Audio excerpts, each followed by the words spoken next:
Have you ever wondered why a narcissist, beneath all his bravado and glittering self-importance, is haunted by an almost feverish obsession with the empath who no longer speaks? It is not her absence that torments him most, but her silence, the elegant withdrawal of her presence that once reflected his illusion of power. In the mirror of her compassionate gaze, he glimpsed a fragment of his own lost soul. When that gaze turned away, the vacuum it left behind became an unbearable chasm he cannot fill. Beneath the narcissist's carefully constructed persona lies a fractured child, terrified that the world will see the hollowness within. He parades his conquests, performs his charm, and weaves a tapestry of half-truths, all to distract himself from the one truth he dreads most, that his worth is conditional, as brittle as glass. Carl Jung called this the tyranny of the persona, the mask we forge to hide the trembling shadow. When an empath enters his life, she does not simply witness the persona, she feels the raw ache hidden beneath. Her presence becomes an intoxicating balm, a promise that perhaps he is not so empty after all.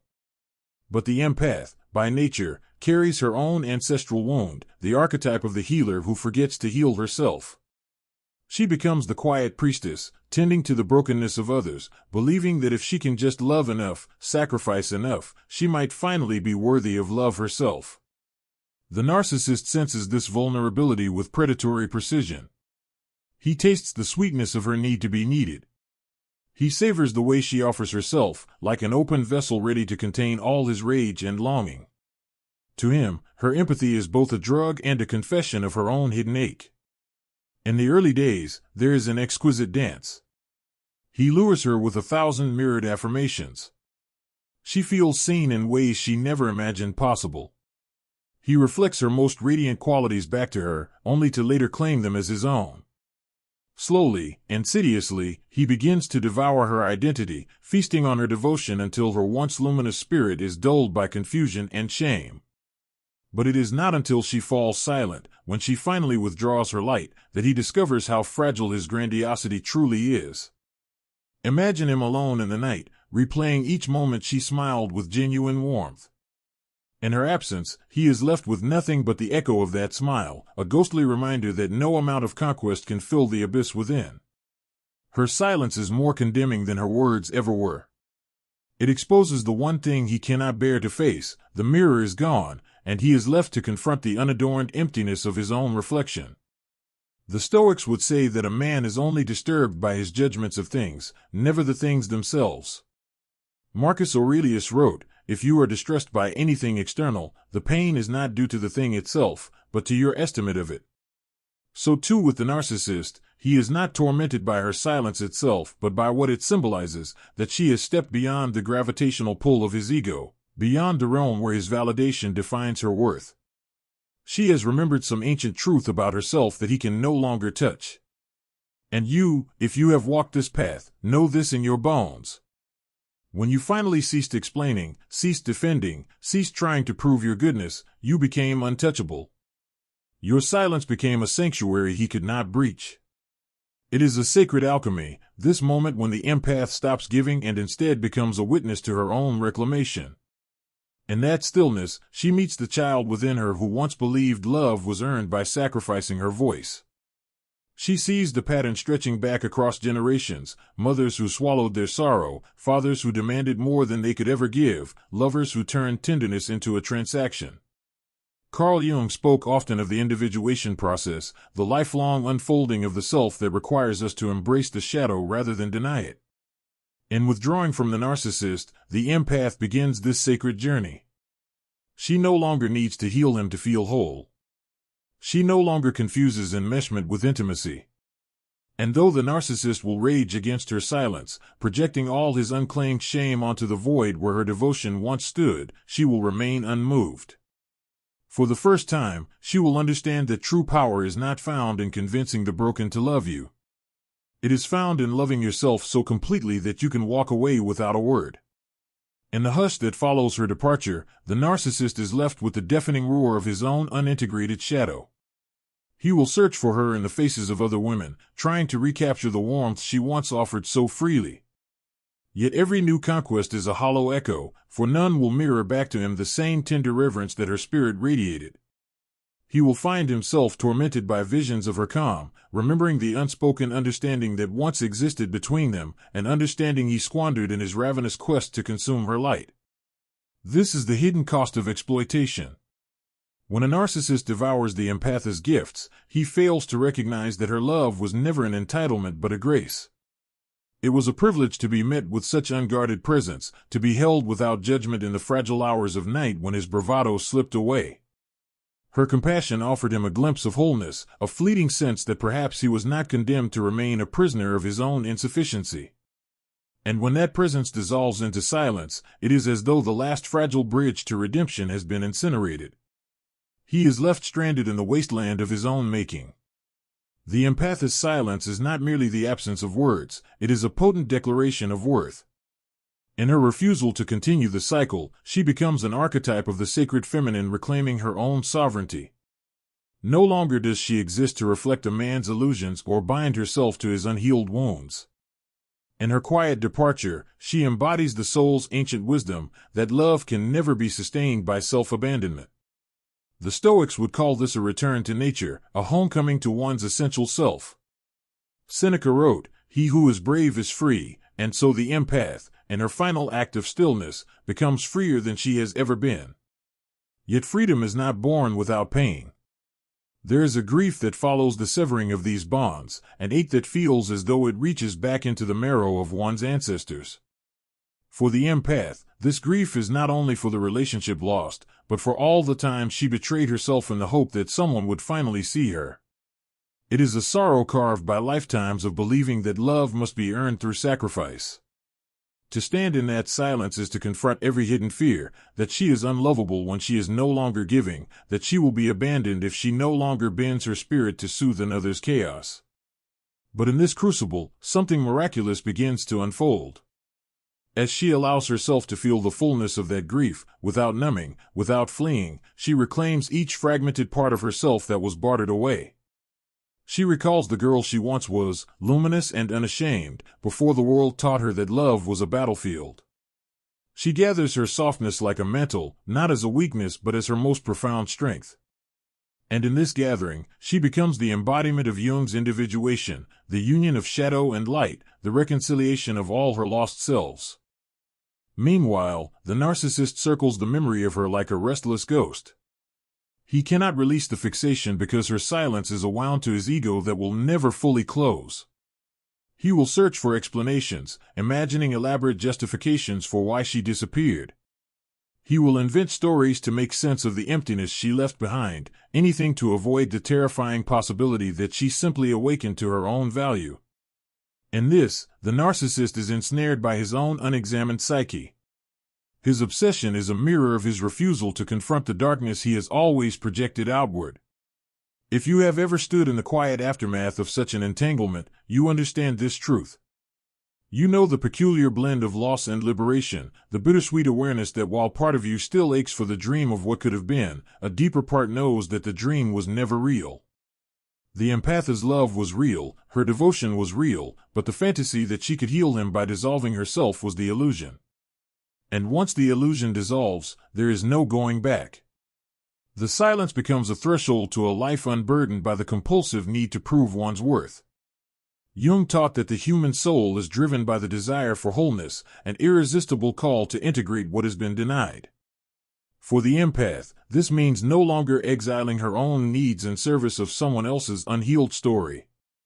For the narcissist, this would mean acknowledging the abyss within rather than trying to fill it with admiration. But most will never take that journey. They will instead obsess over the woman who walked away, who refused to be consumed, who became more powerful in her absence than she ever was in her presence. And so the empath stands at the edge of her own becoming, the silence around her rich with possibility. She has become the woman who no longer apologizes for her depth, who no longer begs to be understood by those unwilling to understand themselves. Her silence is not a punishment, it is a consecration of her own worth.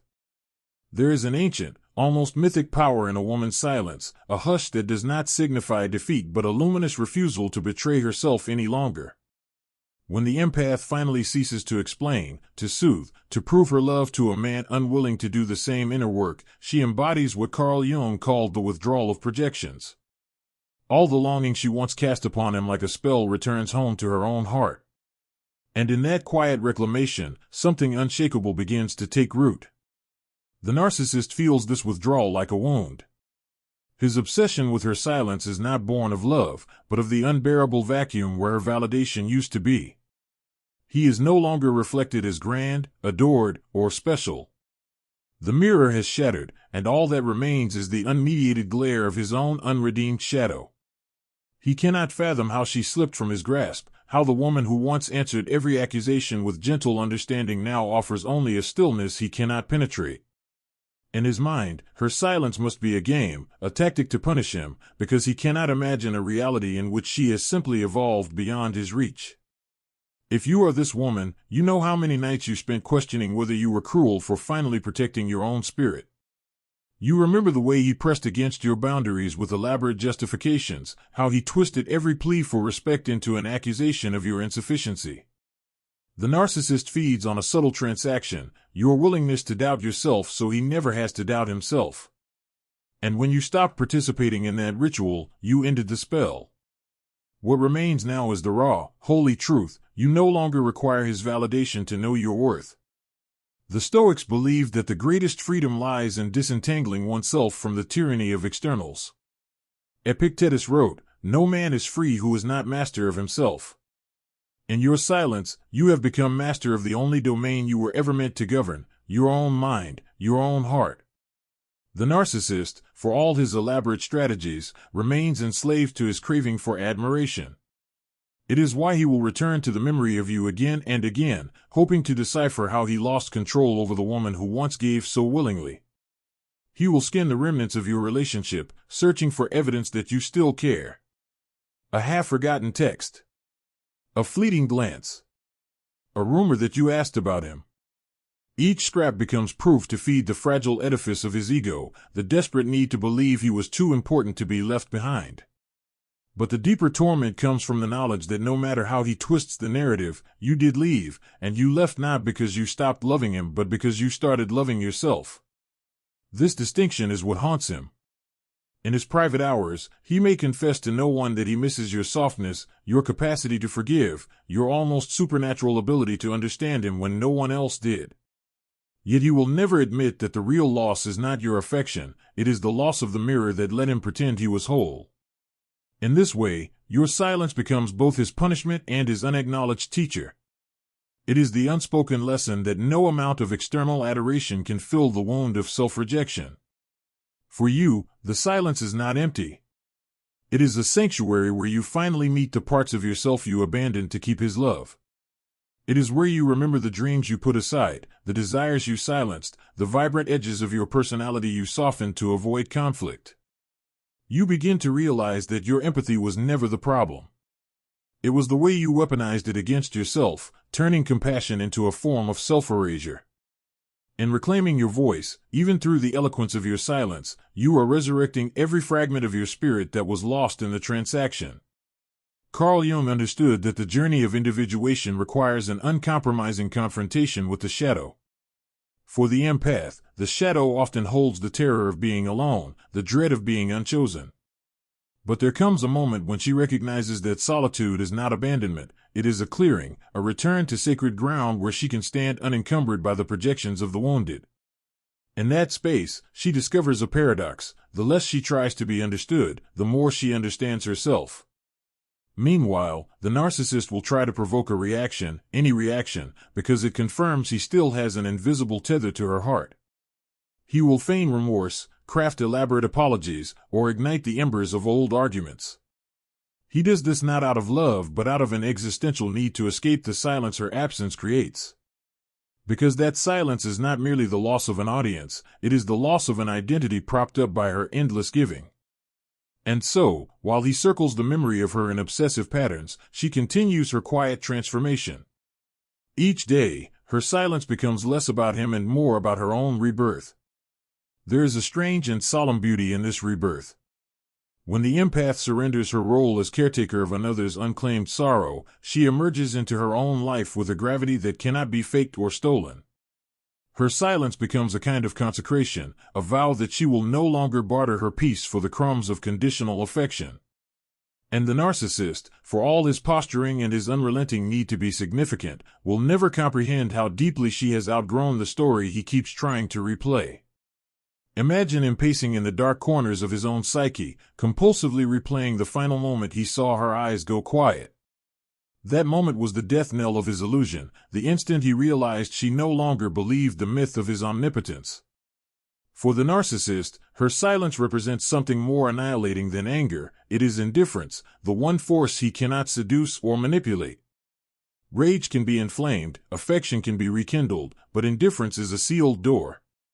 And it is this door that her silence closes forever.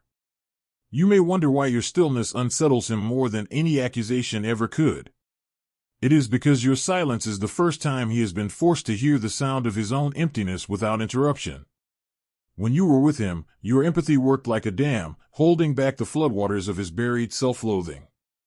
Each time you soothed his rage, reassured his ego, or explained your perspective, you became an unwitting accomplice in preserving his denial. When you fell silent, the dam collapsed.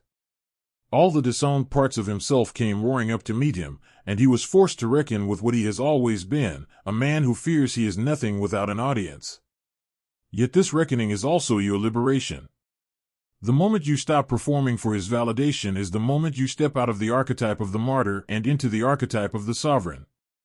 This is the transformation Jung wrote about, the metamorphosis that happens when a woman withdraws her projections and returns to her own center. You can feel it as a quiet heat in your chest, the slow, steady awakening of the self you once abandoned. The self who does not need to be chosen to feel worthy. The self who will not barter her body, her spirit, or her precious energy in exchange for the illusion of belonging. In that space, you begin to see the narcissist not as a monstrous aberration but as an embodiment of the very wounds you have been tasked to outgrow. He is the mirror of your old belief that you must sacrifice your needs to feel significant. He is the living reminder of the parts of you that once thought love meant endless endurance. And as you watch this mirror recede in the distance, you begin to understand that his obsession was never about you at all. It was about what you represented, an infinite well of forgiveness he could drink from without ever tasting his own reflection. It is here, in this raw and luminous solitude, that you finally begin to feel your own contours again.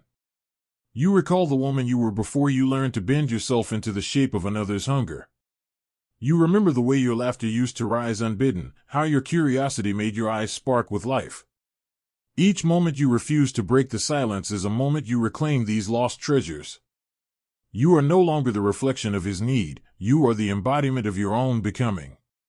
The narcissist may never stop circling the memory of your absence. He will call it love, but you will know better. You will know it is compulsion, a restless attempt to escape the mirror you held up to his unexamined soul. You will recognize the difference between longing and possession. You will see how every message, every provocation, is simply the echo of his desperation to pull you back into the labyrinth he calls connection. But you have walked that labyrinth, and you have found the exit. You have learned that true intimacy is not forged in the fires of self-erasure but in the quiet, steady tending of your own heart. You have learned that love is never proven by how much pain you can endure for another's comfort. And most of all, you have learned that the most potent declaration you can ever make is not a scream or an accusation, it is the silence that says, no more. And in this silence, you become sovereign. You become the woman whose worth cannot be negotiated, whose spirit cannot be bartered, whose love can never again be confused with submission. The woman who does not react but who chooses when and how she will respond. In the hush that follows such endings, a certain clarity descends, cold and brilliant as winter sunlight. It strips the world of illusions, leaving only what is real, the naked truth of your own worth. This is the moment when the empath discovers that love, when unmoored from self-abandonment, is not a currency to be spent but a flame that warms from within. You feel it in the quiet hours, when no one is watching, when no one is asking you to explain yourself. You feel it in the way your breath settles into your belly, unhurried, unafraid. You feel it in the way your own presence becomes enough. To the narcissist, this quiet self-possession is intolerable. It contradicts everything he believes about the world, that worth must be wrested from others, that adoration must be extracted by force or deception. In your silence, he is forced to confront the possibility that love is not something he can commandeer.